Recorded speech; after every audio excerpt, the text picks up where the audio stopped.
Hey everyone, this is Corey with Stafford CDC, and today we're going to be taking a look at these two fixed blades here coming from Kizer. Start off with the one on top here. Here's some good retention in that sheath, not sheet. You can see this has D2 blade steel, and the model number is 1048A1, and the name on this guy is the Cabox. This is a Styles design. I went over this briefly in an unboxing video, or kind of a preview video, I guess. But now this has gotten some use, and I've had some time with it, so I wanted to talk about it a little bit more. And both these knives share one issue that I'm going to get to in the end, but let's talk about this one first. I mentioned in the preview video that I was not looking forward to using this part of this knife, and I was right. In some uses, it's really not too bad. There's this little dip right here. You can see it just kind of contours down. And if your pinky lands there and kind of keep it away from this ring, it can be pretty comfortable, but it's an awkward position to kind of pull your pinky away from the rest of your fingers. Instead, what ends up happening is when you go into like a hammer grip like this, you're squeezing right against this, this not quite 90 degrees. Like the edges are chamfered.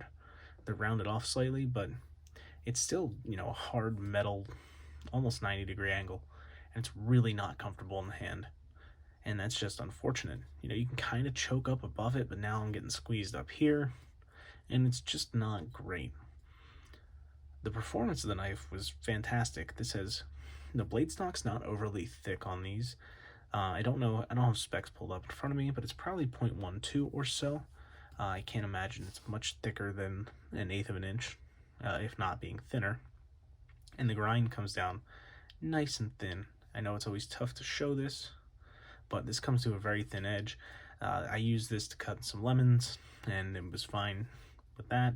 The handle design actually lends itself with these areas up here to pinch. You can see that right there. Actually lends itself pretty well to culinary type tasks. You can rock back and forth a little bit on a cutting board, keeping your fingers mostly out of the way if you're using this front portion of the blade from like here to the tip. But overall, it was fine to use. It just, with my size hands, it just wasn't comfortable.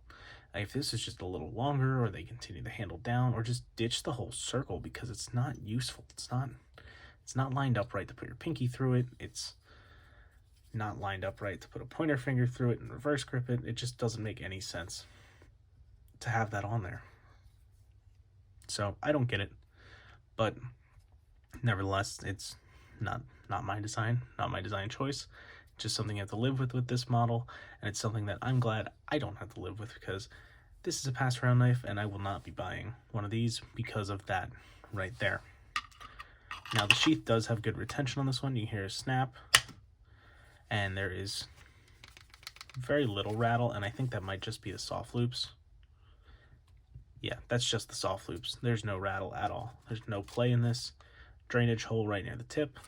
So this guy is set up good to go. Again, that was the Cabox. Then you have this guy right here. This is another one. The retention is good in this, but you don't hear it. It's secure, but this doesn't really pop in or out. I'll show you this going in as well.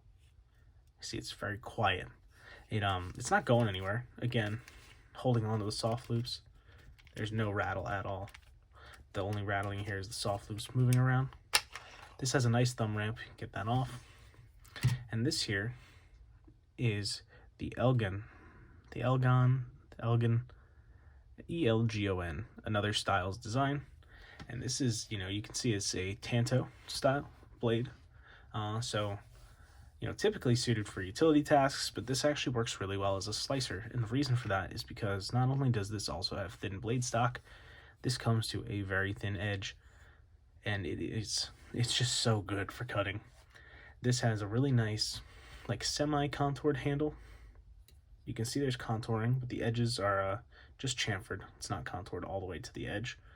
And this actually makes for a pretty substantial and very comfortable grip.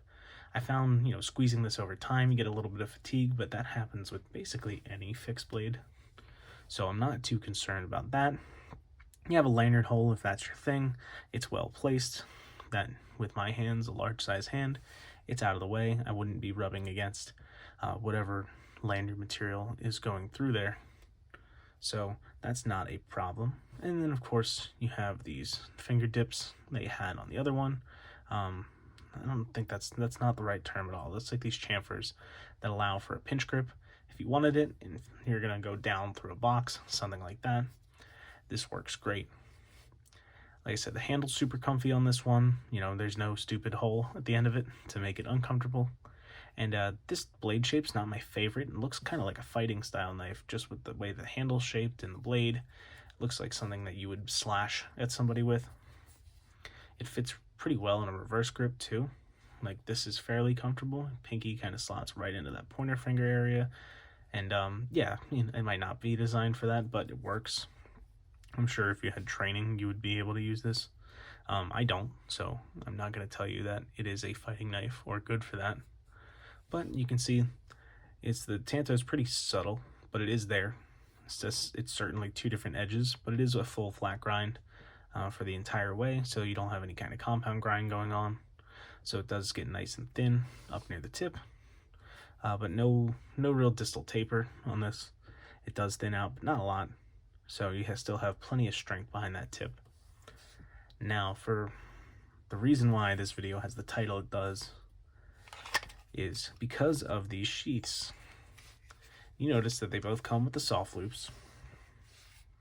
And, you know, they work fine. You can unclip them, clip them on, you can strap them around something. The only thing that you really can't strap them around is a belt. Yeah, you can't carry these. There is hardly any room underneath these loops. There's just not enough height, there's not enough width, especially in areas like this where you have the larger area to accommodate the handle. There's absolutely no room to get a belt through this on either side. It's not just the front side, it's the back side where it would be mounted. There's no space at all. And it's not just this one, it's this one too. I was not able to carry either of these because these loops are way too short. And I get that you want them kind of tight to the thing, but these are made of leather. You could get like the actual soft loops that they make, the kind of like nylon-y ones, and those have holes cut in them for different sizing. You could leave them long or have options. So if people need to adjust them, they can. These you can't adjust at all, and they're cut differently. This has a rounded bottom, this has a square bottom. These both have square bottoms. It just doesn't make any sense, and it just doesn't work. And like, how do you expect somebody to carry a fixed blade when they can't put it on their belt? Just like, think about it. You'd have to take all this off and either buy yourself something like an ulti clip or some other attachment method for these to get it on a belt, or just real soft loops. But instead, Kizer has these weird leather loops on them that are just too small. So I don't know if these are rolling out or not. I don't know if these are production or prototypes, but they need to address this immediately, because how else are you going to carry the knife? It just doesn't make sense. So yeah, that's the fatal flaw right there. They designed something that you just cannot functionally use. And that's just dumb. It's so dumb. It doesn't get worse than that. So I'm going to leave it there. Hopefully you guys are as disappointed with that as me. And these will be along to the next person, where I'm sure he will be telling you the exact same complaint. I don't know if he's going to watch my video. I don't even know if my video will be up by the time he gets the stuff, but we'll see. Nevertheless, thanks for watching. Hope you enjoyed. Let me know what you think about these designs and the big issue here with Kizer. And with that, you guys have a great day. Take care.